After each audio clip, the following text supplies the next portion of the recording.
Um, but yeah, I think Donna continues to ask almost every meeting I have with her, like, so when an individual painter wants to come and show their work, what do they do? I'm like, I don't know. Like, there are 70,000 individual painters in the Midwest. I don't think we can support them all.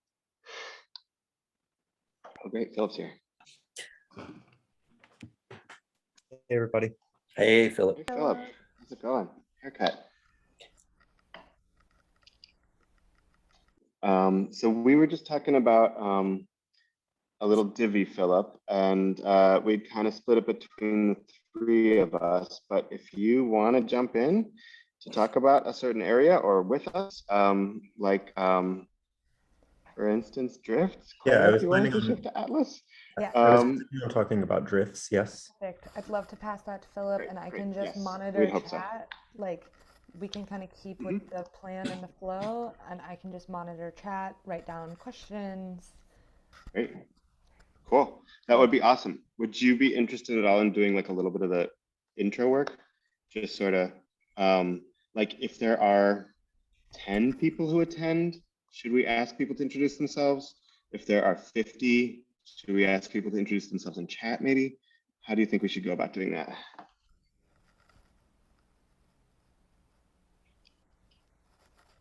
I guess we got to figure it out soon. Are you asking just the general group?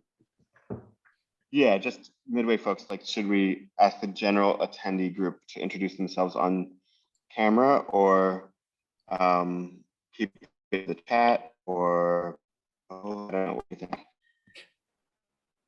I think 10 to 12 is a good cutoff between introducing in chat and introducing on camera is kind of what I was thinking. Cool. Great. And do we want to ask people to do anything with their names, like say where they're from or what their group is or pronouns or anything? I just see that you two have really, I just copied you, so. I think it's good. I like seeing that stuff, but not city and state. Yeah. Just to sort of welcome, like if you want to, exactly right, yeah. Put your pronouns in city, state, you know. And then, okay, just to reiterate, Philip, what we talked about was, I'll do a little intro. Edmar is going to come to talk a little bit about the history of MdWfair, like for a few minutes. If he's here at the beginning, I'll ask him to do it then. If he comes a little later, I'll ask him to do it before the assembly part, which John is going to do third. I'll do Atlas first, talk a little bit about the history of quarantine times, then we'll go to drifts, and then we'll go to assembly. And in between each of those sections, we'll leave room for questions with the understanding that hopefully in the end, we'll have like 20 or 30 minutes for questions beyond those, and sort of that the assembly might provoke the most questions because the deadline is soon and stuff. And we'll have that at the end so that can be just like kind of an open conversation after that. Does that sound okay? That sounds great. Can I ask really quickly? I'm noticing the link to Brian's map isn't working. Do you know, is he working on it behind the scenes? I just put that in the Basecamp. I wasn't sure if y'all had like moved the URL or something, but I Not that I know of. I don't know. Okay, so I'll just maybe we describe talk about it. Okay.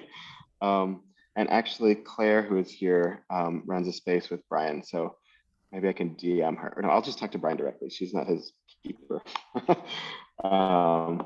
But yeah, thank you for acknowledging that that's not just something I wrote the wrong URL in for or something. So I'll just write him right now. And hi, Mallory. We're going to start in a little bit. Hi. Sorry, I'm trying to figure out my connection problem. I will open my camera really if you want. Okay. No worries if you want to stay dark.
Hi, Katie.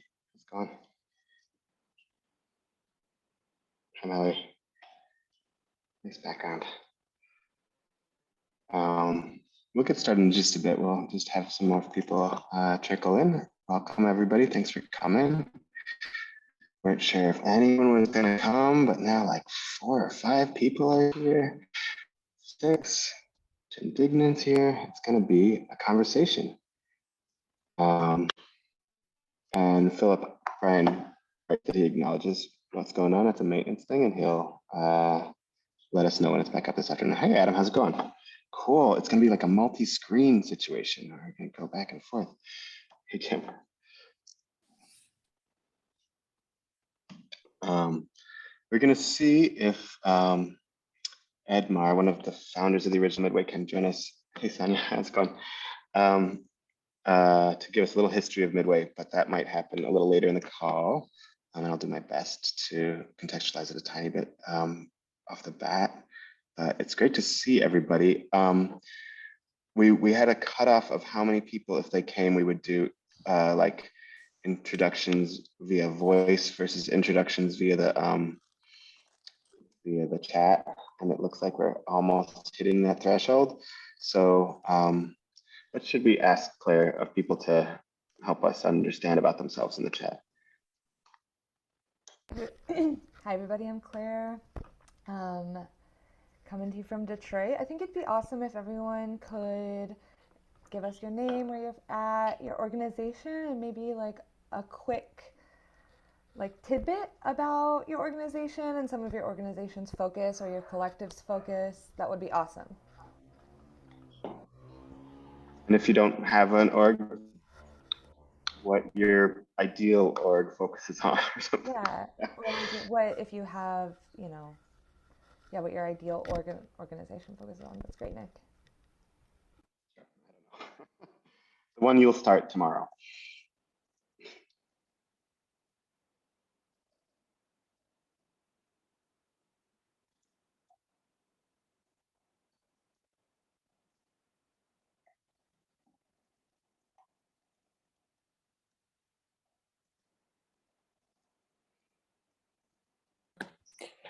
And Nick, you were hoping that people would put these in the chat or just in the chat, please. Rename them. Yeah, in the chat. Okay, great.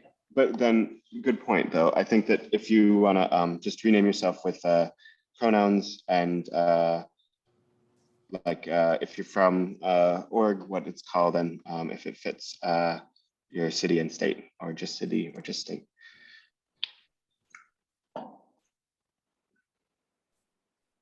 Oh, hey, Ed. Great. Ed's here. And so while we're doing that, and I'll just repeat for people who just arrived, if I can, name, pronouns, affiliation, and location in the, if you like to, if you want to, in the name field, whatever that's called.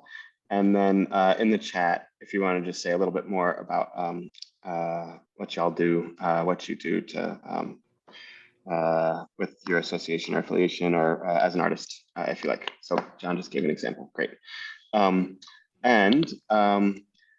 Just to start off with a little bit of context, I thought maybe, oh, Ed's gone now. Okay, so I'll just try to do a little bit, and when he comes back, he can tell us about the Midway of 10 years ago.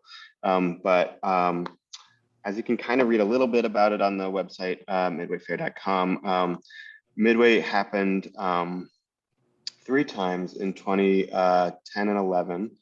Hi, Kate. And it was like an art fair. It was like an alternative art fair for artist-run projects. It was billed as something for national and international folks to present, and was based in Chicago 3 times in 2 years.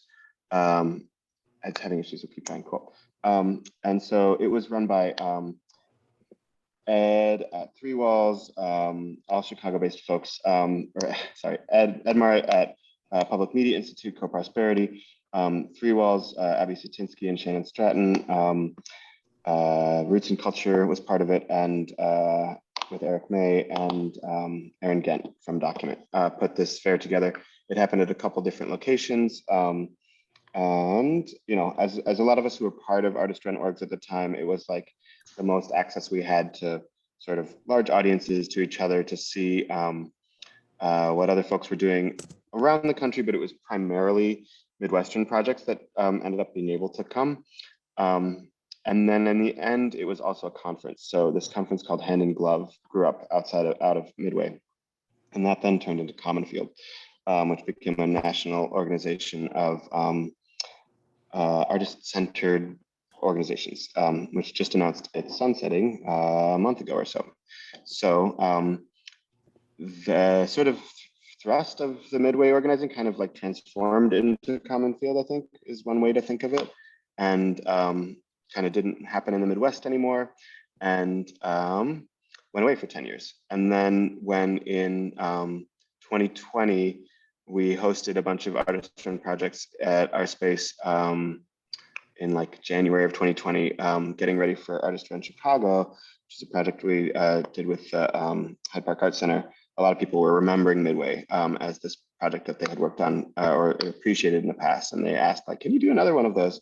So long story short, we said yes, and we thought we could do it in 2020, and then we thought we could do it in 2021. But this extended period of time has allowed us to reimagine it and do a little bit differently. We have reached out and worked with 6 organizing partners from around the Midwest, and we're calling it the Central Midwest. And it's maybe for now this year a little bit Illinois focused, because it's just all the states around Illinois. That's what the Central Midwest is. So that is, I'll just say the organizing partners and their states. So Confluence, which is in Minneapolis, Public Space One in Iowa, Charlotte Street Foundation in Missouri, Kansas City, Bulk Space in Detroit, Wormform Institute in Wisconsin, and Public Media Institute in Illinois, and Big Car is in Indianapolis, in Indiana. So we've been all meeting together for the better part of a year and getting this thing ready. So it's going to focus on serving orgs and projects and platforms and experimental things that we call artist run or alternative from that region. And it's going to have 3 major pillars, which we're going to talk to you about one by one and make room for questions. So that is sort of my general overview. Ed, are you able to get on now? Can you tell us a little bit about like the secret history of Midway, or are you still having connection issues? I guess just raise your hand or jump in when you can, if you can. But I think, can you hear us? No, not yet. Okay. So if there aren't any questions now, please, Claire is moderating chat, so we can ask questions in chat, and please interrupt me. But I'll just try to get through the section that I signed up for, which is talking about the Atlas. And then we'll move to talk about the drifts and the fair, which is the assembly we're calling it. So, the Midway Atlas is getting ready to start in early July. It'll be a project that it happens over July and August. And basically the way it works is modeled after this project that we worked on called the Quarantine Times, where at the beginning of COVID, we had a different post every day from an artist responding to the pandemic. In this case, each of the 7 days of the week will be taken by a different month. And we've got a July editor and an August editor from each month. And they'll select contributions from artists to talk about their region in copy or in stories, artwork, media, other genres. And so it'll comprise over 60 contributions and serve as a guide for like the swath of activity around the region. So every day you'll see a different post on the MdWfair.com site.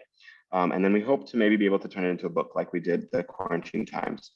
And I'll just note that many of the organizing partners also have selected someone from their community to be an editorial partner. And then each state has at least one other editorial partner that's selecting folks from their state. So those other editorial partners include Brett Bloom from Temporary Services, the Bucks Initiative, Kurt Miney, Dan S. Wong, The Luminary, Nancy Clem, Runner Mag, Tempest Hazel of 60 Inches from Center, Talking Dolls, and Christy McGuire.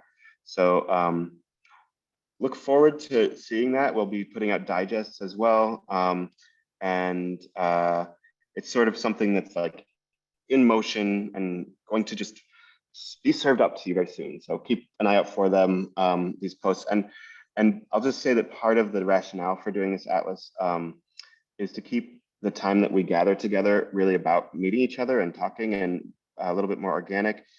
The atlas can sort of serve as like a big reading list. If you want to prepare and have things told to you and have the pedagogical space of a conference or a gathering, the atlas will have a bunch of readings and interesting presentations from around the state, and you'll be able to meet many of those people who've presented those things at the assembly later in September. We'll also, be facilitating conversations on Zoom and other media podcasts and stuff between editorial contributors who want to like further do that sort of panel-y sort of thing. Yeah, I'm going to stop because we're going to kind of keep trying to chug and focus a long part of the conversation on the assembly, which is coming up soon, which I figure is the reason many of you are here. So I just wanted to stop to see for now if there are any questions about the atlas.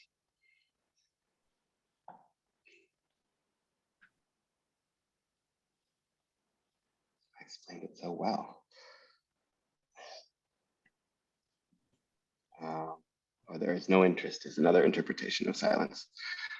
Okay. Well, we'll have time at the end to ask questions. So if you think of one, you can use it then, or drop it in the chat, or DM me if you're nervous, because I am, and I'm going to stop my nervousness by passing the mic to Philip, who's going to talk about drifts. Hi, everybody. I'm Philip Matthews. I'm from Worm Farm Institute. We're the Wisconsin partner. So the second layer of this project are called drifts. Each of the 7 organizing partners this summer and fall will organize one drift or field trip. They're really invitations to each other, as well as members of the public, to come into our spaces and get a feel for what's happening in the arts in that space. They range from gallery crawls to block parties to outdoor field trips. They will be going on the website, I'm going to say at the end of this month, starting in July all the way through October. There will also be a map that is an interactive map that Brian Holmes is designing. Unfortunately, it's down at the moment, but will be back on the website soon. And the point of the map is really to document sort of evergreen assets and attractions throughout our regions, so that even after the Midway project is finished this year, there will be this beautiful collectively made map where anybody traveling throughout these 7 states can pop on and get a sense of galleries, restaurants, shops, various attractions, artist-run spaces that are happening throughout this region.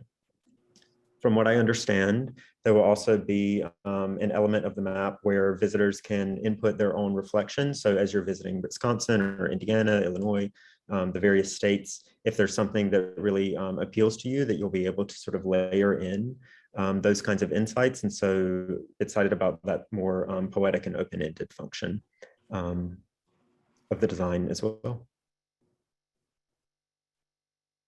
Any questions about drifts?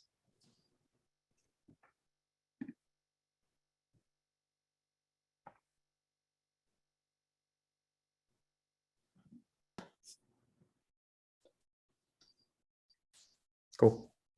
I have a question, Philip. Oh yeah. When will some of these drifts be made public? I'm going to say at the end of this month. That is my priority number 1 at our retreat at the end of this month, is to get these overviews on the website, as well as getting the map populated. The first drifts happen the weekend of July 15th through 17th, both in Detroit and in Kansas City.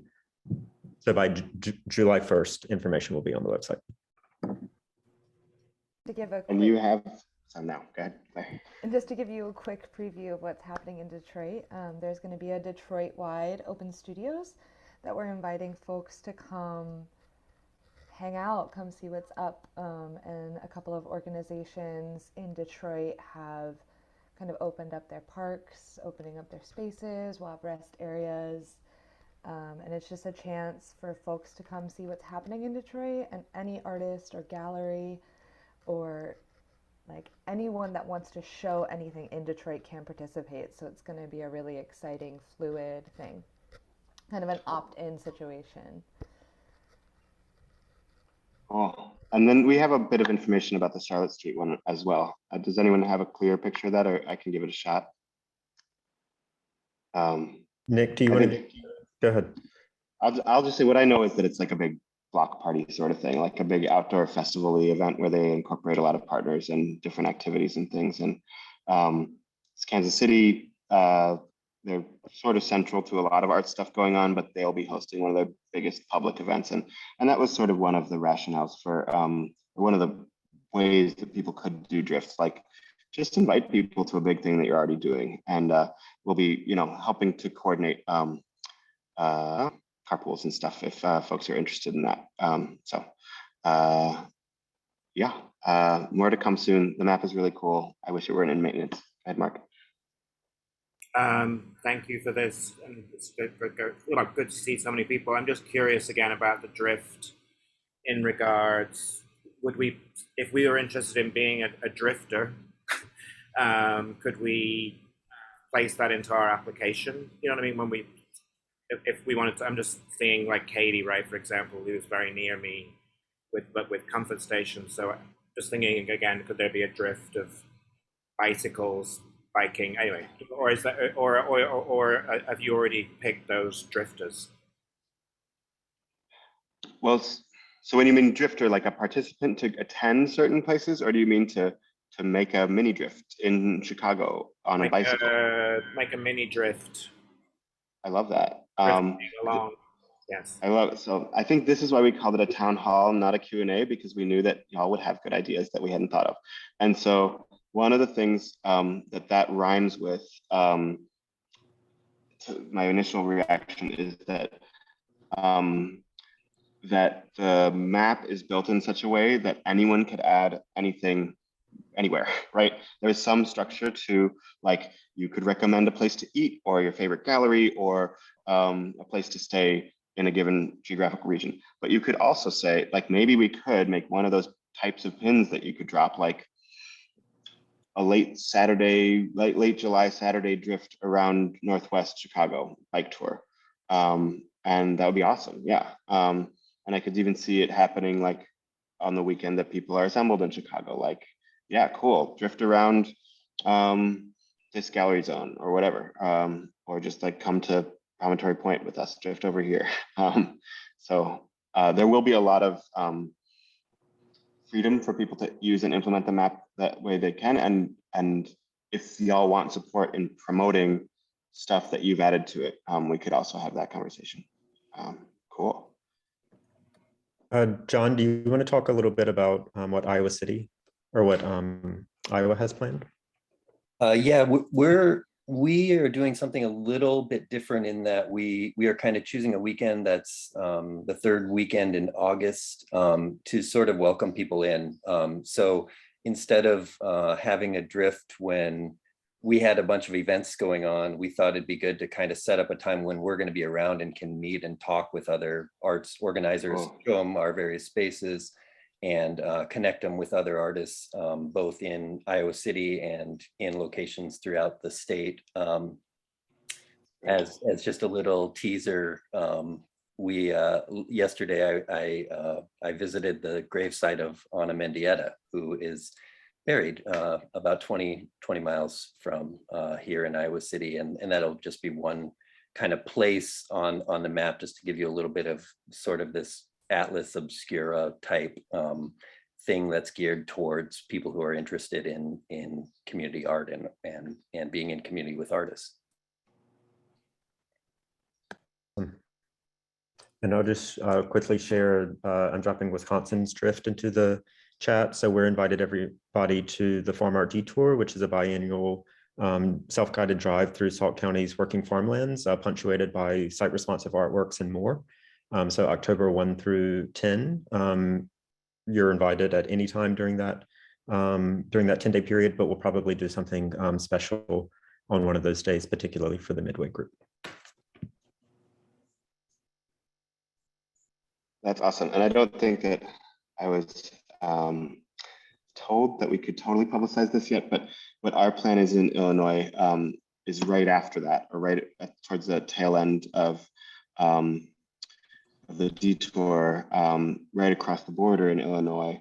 These will probably be the two most geographically proximal drifts, is Nancy Clem's Chapwood Carrywater residency. And so she's going to host like a retreat-like camp hang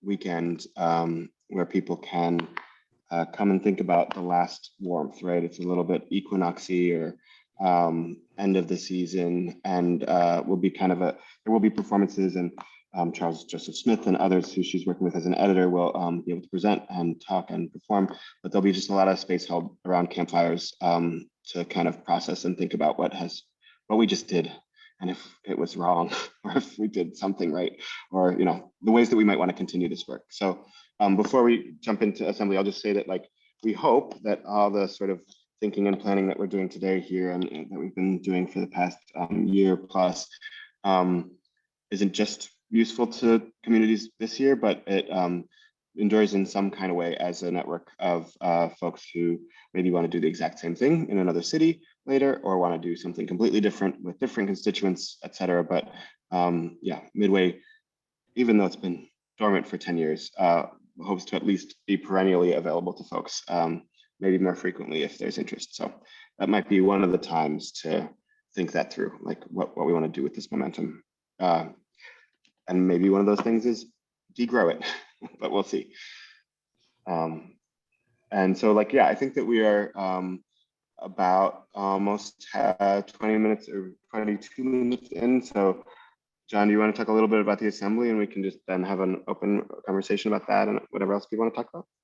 Yeah, I'm gonna pause for a second and see if, I don't know if this caller is Ed, if Ed is on the call and wants to do. Steve. Yeah, do you want to do the brief history? Hi, guys. Sure. MdWfair started out of some conversations we had with Aaron Gent from Document and Shannon Stratton from Three Walls and a bunch of other organizations and artists and groups in Chicago at around 2011. Oh my gosh, it's almost 11 years ago. There were all kinds of art fairs and expos happening in Chicago at the time. And at that point in what PMI was doing, we were publishing a magazine called Proximity. And what we tried to do back then was to share some of the ideas and the work of artists working within Chicago and around the world that involved practices that weren't very well accepted or valorized within the commercial art scene.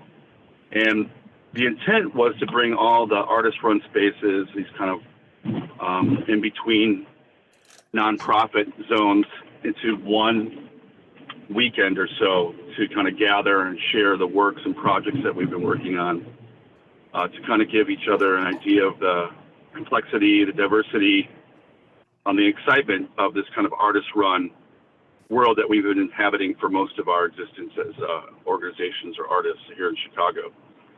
And it was launched at one of our older festivals called Version Festival, which was a kind of convergence that started in 2001. And Version Fest often spawned all these different projects and publications or events and festivals. And when we thought of this project, we thought it worked really well at kind of like becoming a parallel kind of expo / fair to the more commercial things that were happening in Chicago. After the success and the interest of that particular fair in 2001, we launched another one the next fall, which included even more programming. And I believe, Nick, is that when Hand in Glove started? No, you did Nick one may or more may not every remember. 6 months. You were doing them. So Yeah. The third one was Hand in Glove, I believe, yeah. Yeah, Hand in Glove started then, and then we did another one, another 6 months later, the second Version Fest. And it took place in a number of these facilities that we had friends working at, including Nick over at Mana. And it was a pretty amazing experience in terms of like this do it together spirit manifesting in this kind of giant, large scale project. In fact, I'm often in awe of all the work that everyone did back in that decade, because we had very limited resources or none at all, and everything was done in a spirit of kind of cooperation and we all wanted to amplify our efforts at a time that we were emerging from the crash of 2008, 2009. And then it just kind of ended because everyone moved on to different projects and everyone had different lives. I think, Nick, you split town, is that right? By then you were out of Chicago, and a number of the other participants' organizations were changing. Then we continued on with some of the other projects that we did. But yeah, I was mostly focused on this conference, which we might be calling an assembly this time, and then these kind of platforms for exhibition, performance, discussions, talks, publications, etc. Is that brief enough? That was great. Yeah, thanks, Ed. Yeah, I feel very privileged to be here. My name is John Engelbrecht. I'm Executive Director of Public Space One in Iowa City, Iowa, and I went to one of these Version Fests 10 years ago, and Ed, I think I shook your hand and met you for maybe 30 seconds back then. And it was, yeah, but it was the work that was happening in Chicago was fundamental to what we've done in Iowa City in the decades since then. And so it's just a kind of an honor to be really, yeah. That's really nice to hear. I mean, that's kind of like the whole part of it all. It's like to demonstrate that these things happen and exist, and we could all do any of these things if we want to. So I'm really glad to hear that, because, and I'm not surprised we spoke for 30 seconds. I mean, as you know, as an organizer, at least in my life, every single festival I've done, every single program I've done, I've never met anyone or hung out with anyone at anything, because we never plan enough time to have a dinner or have these spaces or pauses in the programming. So I'm always just running around, Xeroxing stuff or trying to get passes or making sure that we have food or beverages at a location. And that's one of the things I always bemoan about being one of the facilitators or organizers of any of the things we do, is that I never really get to see anyone. So I'm hoping that this year we can have a chance to have some pizza and hang out, and you can tell me what's happening in Iowa. Yeah. And really, what's really exciting to me is that this whole project will be a great guide for any of us to do our kind of self-guided visits and tours and connections with each other. And I'm so thankful that you guys are all participating and involved, and I'm really excited about this project. It's I think it's really needed in these days. Yeah, thanks. And just for the record, you were very calm and collected, and it was a really authentic 30 seconds we spent together. So no worries there. All right, right on, man. Thanks. Yeah. So assembly this year is, you heard kind of the history of it, and I think we're, a lot of that spirit is what we're after here again. This September 8th through 11th, it's going to be at Mana Contemporary. We have a lot of space to program. We're seeing this as an artist-run art fair. And we're kind of leaving it up to people to determine what their organization is, what their project is, what their collaboration is that they want to present. And if you look through the application, and we'll answer some questions about this, you'll see that we are asking people to sort of present themselves as an artist project and not just an individual. But we also want to hear from people. We want to make these connections. We want to see if there are ways that people can fit in with other people, and we have a lot of space to program.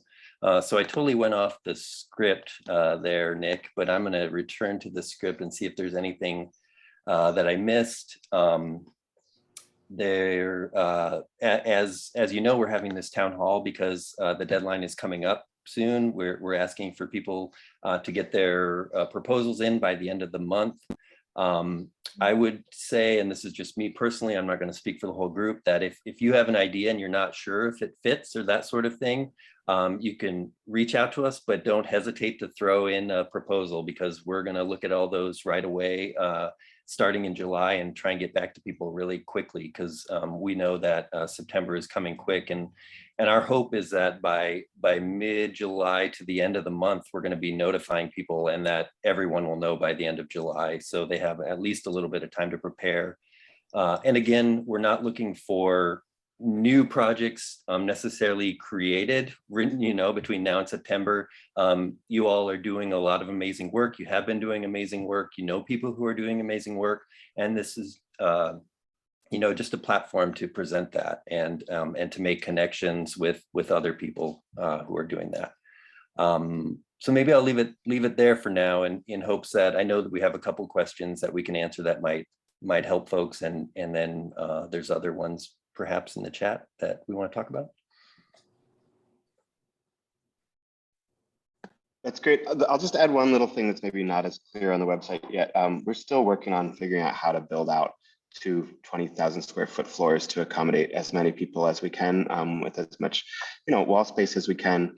In previous Midways, there was sort of like the application included, do you want a table? Do you want one wall, or do you want like a booth? And I'll say also that we would be remiss if we didn't say that Midway kind of grew in some ways, I think, out of Info Expo, which was organized by a ton of people, including Daniel Tucker from 2001 on, I want to say. So, and that was mostly table-based originally. It was just sort of like the spirit of artists and activists, I think, especially in that iteration, just like sitting at a table and talking about what they do and meeting each other. And for artists who maybe weren't running something, or like part of that sort of presenting world, to like go shopping, like to see what was out there and available in terms of systems of support for them.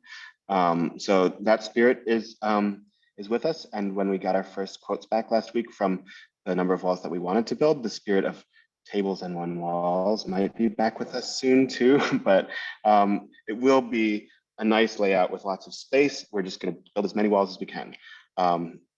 And we'll be able to let you know that when we accept things. I also just want to, like, in the interest of not making it too intimidating, if it sounds like we're talking about a project that you do, there will probably be room for you and everyone else who does projects like this. We don't anticipate 1,000 applications for 50 spots. We anticipate maybe like 50 applications for 60 spots, and then we'll figure out who fills another 10. So it's like, you don't have to have the fully formed idea. If you have an idea that comes to you that's like what you might do, and you propose it, and then you run into a person that you worked with 5 years ago that's got this amazing thing that you prefer to platform, there's not going to be a like, you proposed this and you're doing this other thing. That's not allowed. I think that they let us, as a residency I was working on, I forget which one, like do stick and poke tattoos in the back. Like, there's not going to be a lot of policing, I don't think, of ideas. But it's just, it's about trying to see if each of the presentations of what folks are up to and what they're doing is it matches the sort of emergent spirit of the communities that we're hoping that we'll have interesting conversations with one another. And so, for instance, if I don't want to besmirch like someone who paints flowers on Sundays, but if that's their main deal, like, cool, but that they probably won't necessarily have the best conversation with the comfort station organizer about what it's like to like be Katie and have those challenges. So I think that that's sort of trying to get into the eligibility issue, but yeah, we do have applications, and thank you for being here, and I'll shut up, and I'm sure there are questions or ideas. Yeah.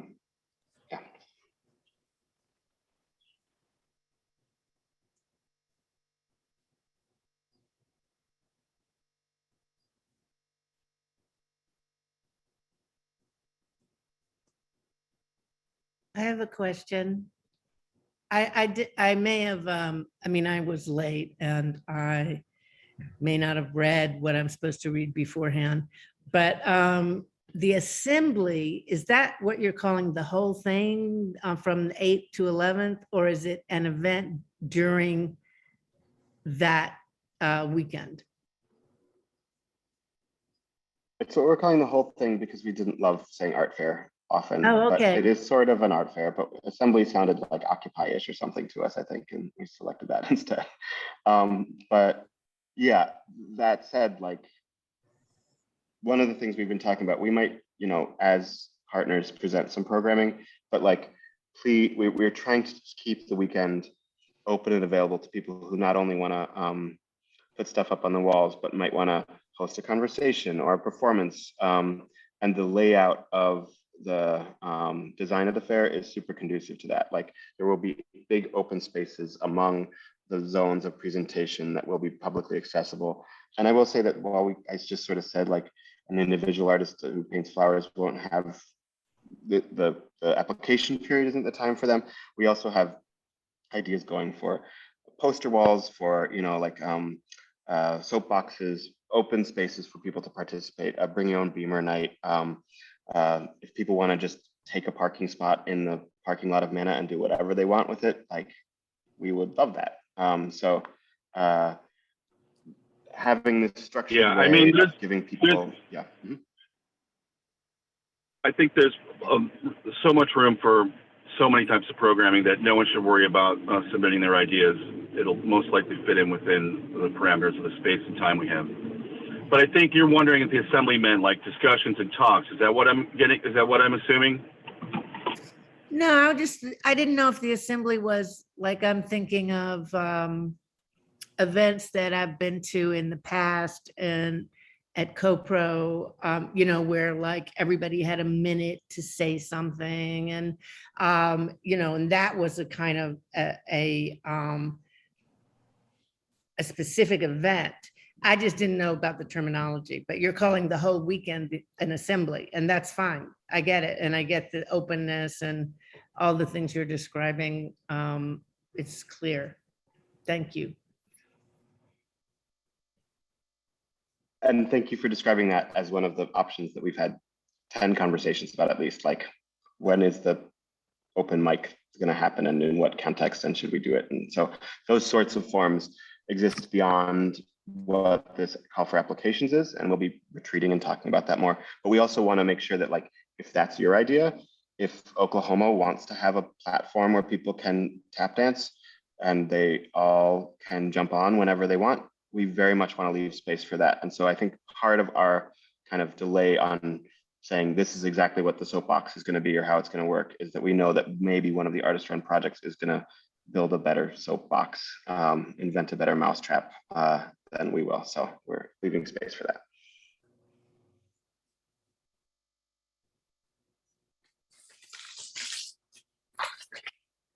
I have kind of a follow-up question about performance. And so if there were artists who applied and pitched a certain performance that they wanted to show as like their work that they're doing, because they do, you know, experimental movement-based work, would there be able to build out a designated performance area with like light, sound, technician, darkness, people not like talking in the same floor in the background, but like you know what I mean, like a focus for those sort of things to happen? And also, is there a sort of compensation for artists to show their work? Or is this just more like, you know, a little, yeah, I don't know. Those are great questions. I'll answer quick, and then maybe other folks have other responses. The move we've done since 2010, 2011 is make it free to apply, free to attend, free to participate. And then we do have a small budget for folks traveling in. We're trying to help people compensate or reimburse folks from further afield to come and be in Chicago. And that's kind of where our budget ends currently. We're continuing to seek more funds, but that's where we're at.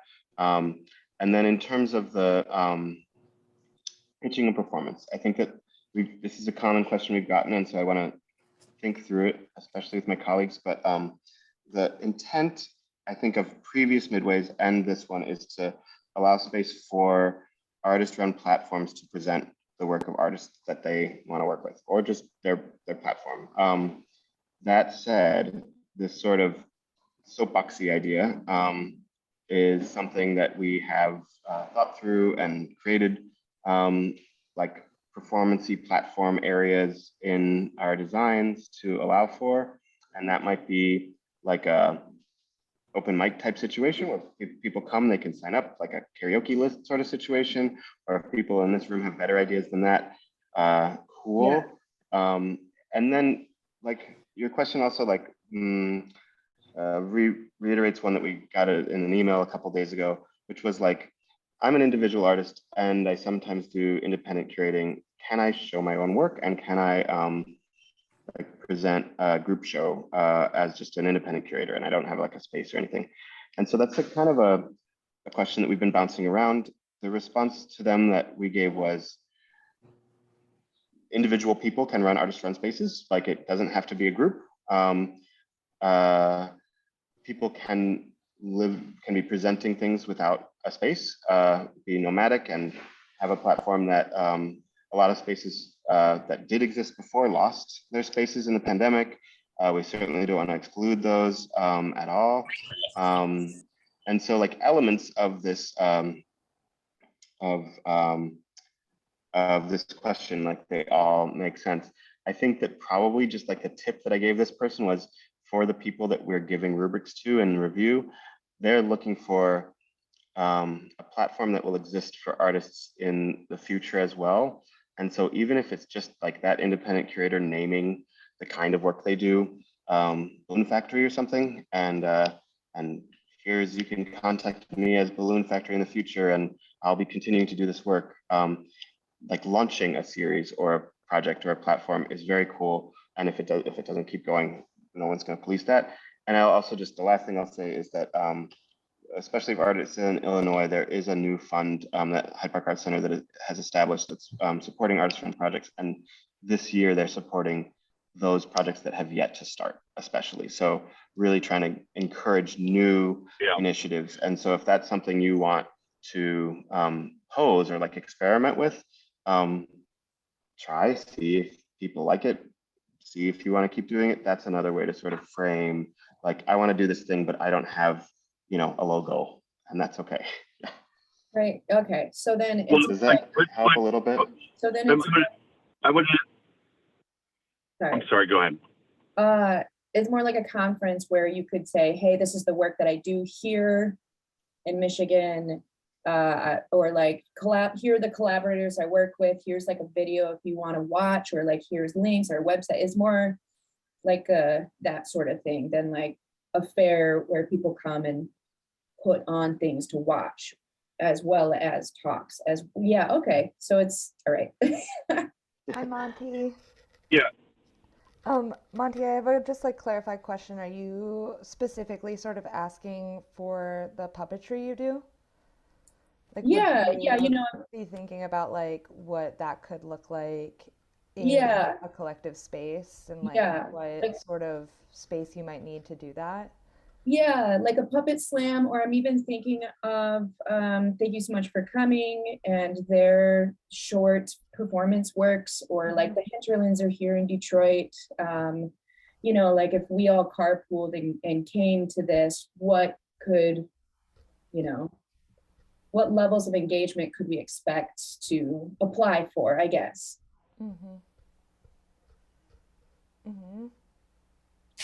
I think Nick also just was trying to mention that we do not have a closed space for performance to happen isolated from the rest of the installations. Is that right, Nick? Yes, and it's been discussed that like if we get a number of performance proposals, we would try to stagger them and create and utilize the common spaces, some of which are designed thinking of performance, to have them not overlapping each other. We can't necessarily promise I would say that silent it's not going to work. It won't work in the common spaces, the performance that she's talking about. Yeah. But are we going to use, they're not going to work. Everyone's going to be talking. There won't be wrapped audience for the common space areas. So you got to keep that in mind as well. Yeah, that's awesome. That's all I wanted to know, because like, we could come up with something that would accommodate. Yeah. Hey, I just wanted However, I would. go ahead, please. Oh, go ahead. Okay, I was going to say there's a possibility if you wanted to do a performance within an enclosed space, there's a possibility there are spaces that exist within our network that can be used for an after hours or parallel program. I'm sorry to throw that out there, Nick, to put more wrenches and everything. But that possibility exists. So you could propose multiple variations of what you want to do, and we'll see if we can accommodate it. Okay. And I just want to pop in and offer like Comfort Station and the lawn of Comfort Station as a satellite performance space. So if you get performances that may not work in your space, I'm happy to work with you guys to book out that weekend and get some stuff on our calendar. So just keep in touch. That's amazing. Look at that. Ed was like, maybe someone would offer, and then you did 2 seconds later. So thank you. Adam, you had your hand up too, I think. Hi, yeah, thanks. So I've got a kind of two-part question. So about the assembly and whether it be a booth, a wall, or a table, or some kind of like variation within there, would the expectation be that that space would need to, like a fair, have that manned during open hours whenever it was happening? And related to that, if like I, as lease agreement in Central Illinois, were to work with another group of curators, which is international, Nick, you've been to this group, it's called Secret Committee. Like, would that still be within the bounds of Midway, because the majority of the people curating are in Asia, and not the Midwest, not Central Midwest? Both really good questions. I'll take a stab at it if anybody has other ideas. I think that I don't think that we'd probably make a rule about sitting at the booth. We are trying to design it so that it's really accommodating to being in space with other people, hanging out at their zones, not like isolated. But if you can't man it all the time, that's okay. We won't supply someone to do that for you probably. But yeah, like I'm sure that some people will. Like I talked to someone who's proposing something for 2 of the 3 days recently, and I don't think that that's going to really hurt the proposal. And if you want to leave stuff up, I'm sure, and you're comfortable with it, I'm sure that's cool too. And then I think that really the criteria is about where the project is based, not where the artists that they're working with are based. I think. I don't know that we've gotten that granular, y'all. Does any of you see a problem with artists that are international being shown by a Southern Illinois project? To me, if there's a connection to the Midwest, via, even if it's just one artist, that's fine by me.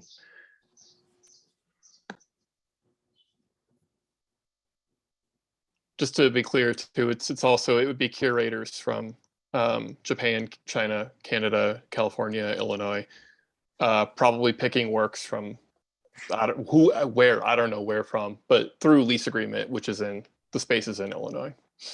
Yeah. Cool. Yeah. I think like there isn't necessarily like a check off your eligibility part of the application, which we thought maybe people should do, but like the first couple of questions include like what's your platform's name, and pick one of these 7 states that it's part of. And so if you can answer those questions easily, I think you've become eligible. Yeah.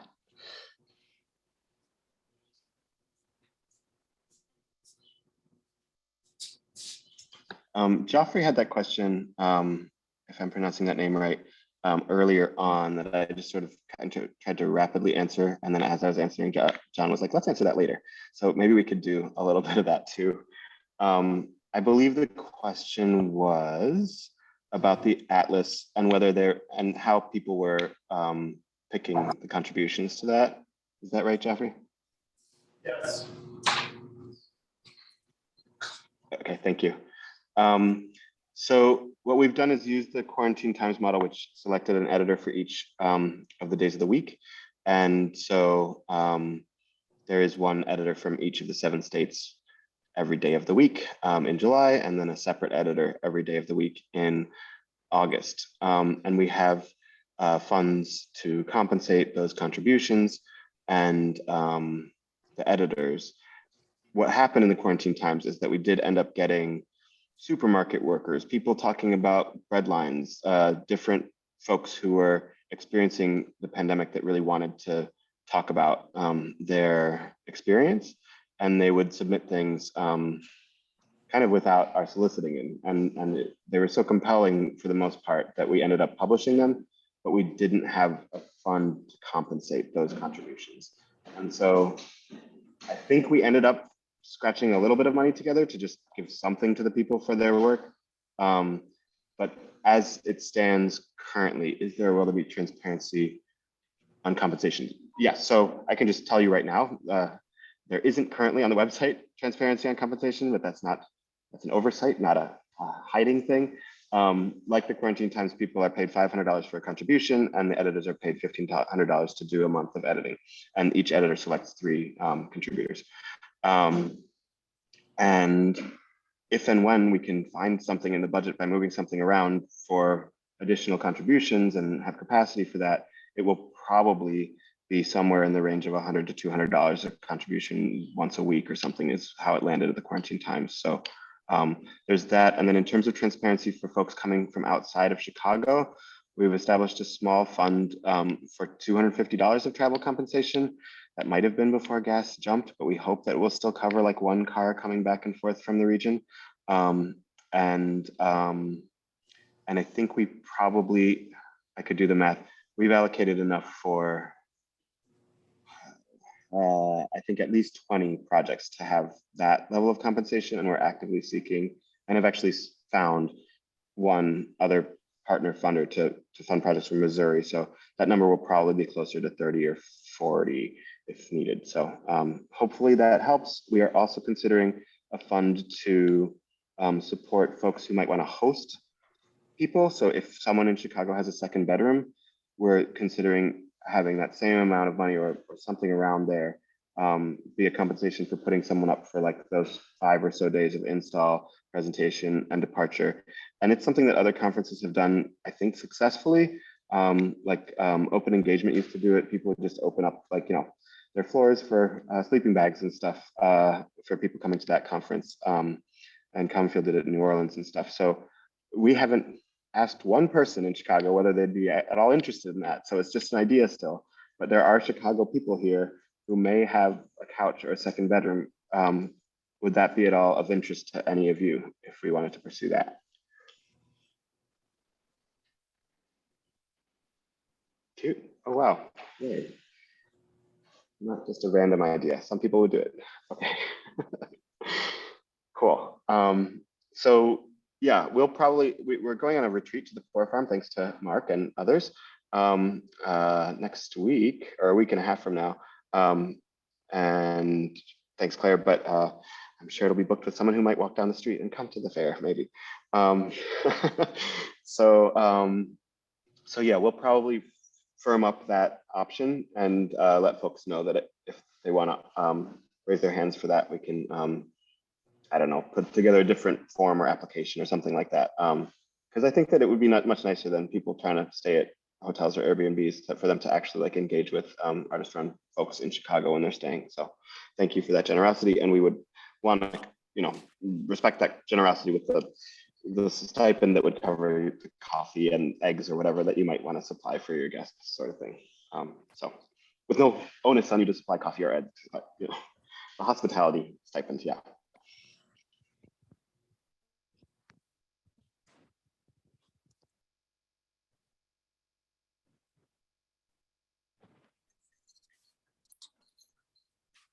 All right. Hey, Nick. This is Jim Degnan. I'd be happy to help fund some people coming to Chicago too.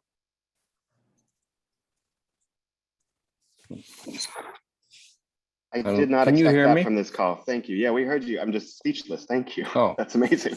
Yeah, let's definitely talk. That's huge. well, we'll talk about it. I was going to explore maybe having some kind of ad hoc budget committee to think about just other people that I know and in my network too that would like to just help in ways to either accommodate or, you know, make something supplemental to, you know, whatever they might need. Thank you. Thank you. But we you have know, a one working thing I group, wanted to say before I forget, someone had mentioned it, and this is a really good idea because having been to probably all of these, or when young Ed was organizing his enterprises, there is this opportunity to kind of really meet up with some people. And I think it'd be really good for people who are in Chicago to let it be known like when they're going to be at that assembly.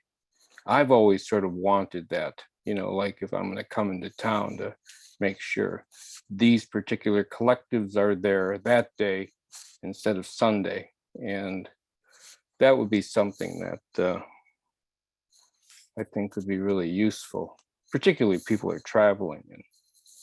And anyway. I really like that. And it brings up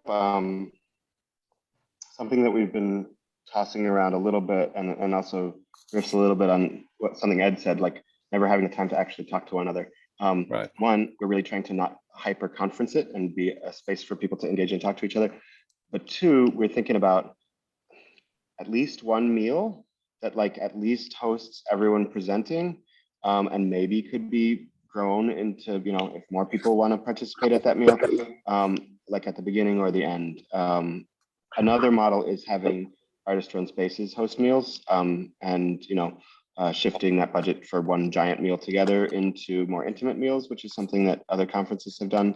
So we're thinking along those lines. But I think, Jim, your point kind of speaks to the fact that certain people may want to make sure that they meet certain other folks, right? And like to Adam's point earlier, like one of the things that might be good to list if someone isn't going to be there the whole time to say lease agreement is there Monday and Tuesday, or, you know, Thursday and Friday, or Friday and Sunday.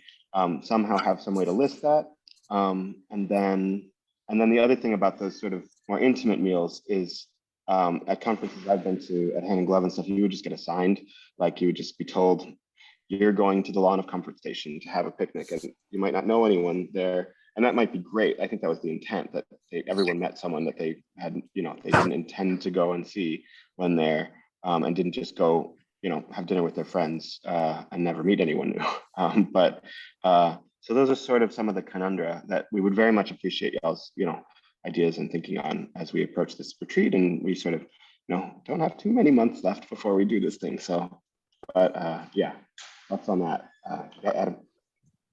Yeah, thanks. I can say I'm part of FATE, the Foundation's Art Theory and Education Conference, and we're organizing our conference for next year right now. And a lot of our conversations around that might be related to this is on affinity groups, because we're thinking about how we deal with, you know, idea like inclusion, diversity, equity, and accessibility. And we've come kind of to the point around that idea anyway, that like kind of like scheduled institutional affinity groups aren't really how people want to meet other people. And this is like from our membership. They were like, no, please don't set up a thing like that. We don't want to be put in a group together like that. We want to let it happen naturally. We want to find each other. So I don't know, like maybe scheduling a thing like that would be okay, but then I don't know. I'm like, I kind of of two minds. That maybe I would meet people I wouldn't talk to otherwise, but maybe I'm going to be there as a person trying to meet other people I don't talk to anyway. And I don't need the institution. You know, I'm going to say. Yeah. Go ahead, Ed. Sorry. Go ahead. Yeah, I mean, the best things for me in terms of like having a meal at a fest or whatever was just like, hey, 7 to 9, show up to this place, get a free meal. And go with your people you want to meet with. Run into people you don't know, but everyone knows they can get some food or drink at this time. It's a designated place. And if people want to break off and do their own dinners or whatever, go ahead, do whatever you want. That would be my suggestion. I'm not sure how you guys are going to distill what you're going to do, but that might be like the compromise, is that people have the ability to assemble in groups if they want to, or self-organize their own dinners or meetups or intimate more gatherings, or show up to this location, or maybe it'll be on site where food is being served and there's places to sit and chill. Lots of people were nodding their heads. Oh, he's gone. Cut off right at 4:30. So I will say that, like, if there are any pressing big questions, maybe jump them in now before we like keep you longer than an hour. But I'll just quickly respond to the affinity thing, Adam. One of the things that one of our partners in Minneapolis, Confluence, does and thinks about is like, yeah, having kind of open meetup situations, but having some way to sort of, if you want to self-identify as an affinity of various kinds, right? Like, I love printmaking, or I'm from, you know, I'm thinking about artists and disability a lot, that there's some sort of designed system for badges, or like they did at this Utopia conference I was at in Indiana, like stamps, and you can write in whatever you want, but here were some standard ones that people could use to just know, like, oh, this is a stranger, but I know at least I have this in common with them, you know. I don't know. It seems like it was kind of interesting, but didn't solve everything, of course.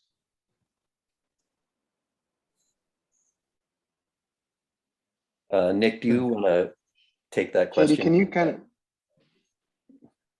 Yeah, you want me to clarify? I was just going to sort of ask maybe for clarification. Thank you, Katie. Yeah. I mean, I think just for conversation, it doesn't really make sense for us to have a booth per se, or like artists that we show or whatever, but rather like I'm interested in like organizing like a bike tour thing, or like programming on our lawn, right? So it's like maybe a satellite campus for things to happen. I'm looking at this application and I'm not sure it like really fits that. Should I email you, or should I just like make the application work? Good question. This has been something we've been talking about like for a year. We're like, yeah, okay, so a lot of these conferences will put a lot of onus on like people in the city to do stuff at their spaces, and then the feedback that we've heard is that like that sometimes has burnt people out a lot, and that people haven't like attended everything, or like you do a lot of work and it's like for 10 people to come through while they're running around the city. As someone who's gone to cities, I've really appreciated that. I've been like, I saw everything. That was amazing. I didn't meet anyone running those spaces, but I know what they're like now. And there's been different levels of that. And so certainly we don't want everyone to think that the only thing in Chicago is Mana Contemporary. And we're really interested in having folks be able to access stuff elsewhere. And we haven't come up with a perfect model for that. Okay. I think that it could be that like the fair, that no one is at Mana for X hours of a Saturday, and that's when we invite folks to have their stuff listed or something, right? Yeah. Elsewhere. Or like if it's one or two satellite campuses that are like featured things, and not a million people want to do that, having not been like asked to like, please, every single apartment gallery in Chicago stay open these 5 hours or whatever, so that 3 people come. Maybe it's operated a little differently. So it's just we have a few days. So I very much want to have help solving this puzzle. But to your question directly, I would say, like, say the experimental idea that does not fit our booth model idea, and maybe the way to do that is just say like, we want to have a section of the wall that tells people to come to Comfort Station and tells them how to get there and what's going to be happening or something like that. That's our presentation, something like that. Cool. Yeah.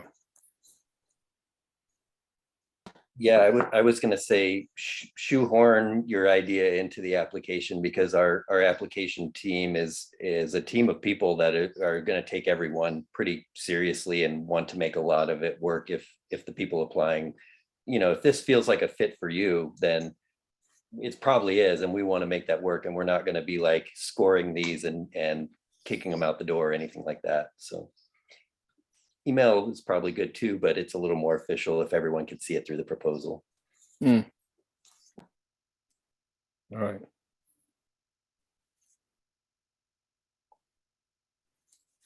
Great. And I'll say that we hold open hours for our partners on Fridays as PMI, and sometimes our partners are available then too. So like, if there's an email, that's usually like our work sessions are then, and I think that our whole lives will become Midway more and more, at least in Chicago. I don't want that to be the case for the partners. So we'll be able to answer other things, but we can also, like, we're happy to set up a time to talk and think through supporting, like, really don't want to make it restrictive. We're worried about this info session because we were like, no one's going to think there's any structure here because we want to imagine space for anything that we haven't imagined. But that's intentional because, like, yeah, we hadn't thought of that, and that's a great idea, and we should continue to talk about it. Yeah. And that's how it's always worked, you know? I mean, it's always come together sort of magically. And I think it was about really just connecting and making introductions. Yeah, it's always been very social and kind of civic minded. And the other thing I was going to say, just in terms of like satellites, Stockyard Institute is building this learning studio at the DePaul Art Museum, kind of grassroots street level kind of way of connecting up with some of the quieter quadrants in Chicago.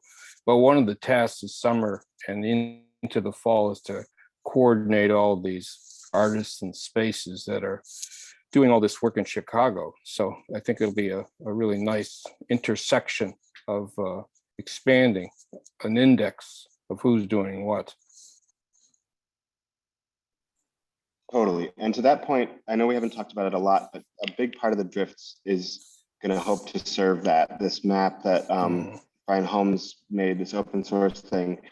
We have a huge database of artist-run spaces that we generated from the Artist Run Chicago moment that we're going to try to fill in there. But anything anyone wants to put in there as an artist-run platform or something of interest to this community or good food or whatever can go into that repository. So hopefully Cool.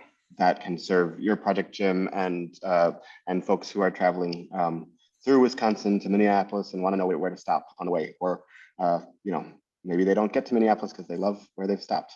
Not that dig on Minneapolis. Yeah. Oh yeah, and I was just hoping that it would just be about linking everything together.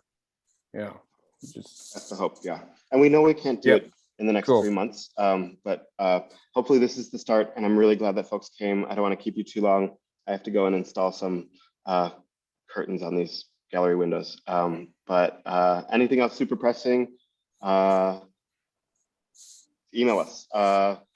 MdWfairteam@gmail.com. It's on the website. Direct messages through Instagram. My number is 847-312-3449. And we'll post the recording of this, if everyone's okay with that, on the website, so that folks can review it or share it with other folks that you might find of interest. And if there's an interest in doing this again, let us know. Like if we wanted to do something in July where we sat down and talked again, we're very open to that. And please do not be super intimidated by the application.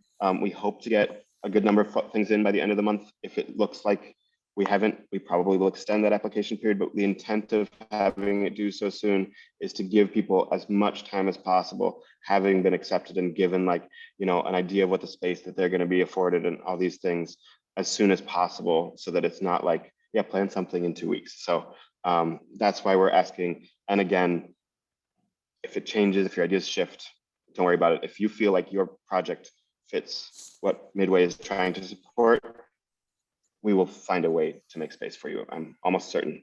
If it's not the case that we learn that there are 5,000 artist-run spaces in the central Midwest that really want to participate, and then we have to go back to the drawing board a little bit. But the idea is, as Jim and people are saying, is to connect as many people as possible. So yeah, thank you. Yeah, thank you all. Thanks, everyone. Thanks, Nick. Thanks, folks. Bye, Nick. Yay. Thanks. Take care, guys. Yay. Have a good Saturdays. Yeah. Bye. Good luck with the curtains. Thanks. Thank you. I'm going to do it. Yeah. All right. Talk to you soon. Yeah. Bye, all.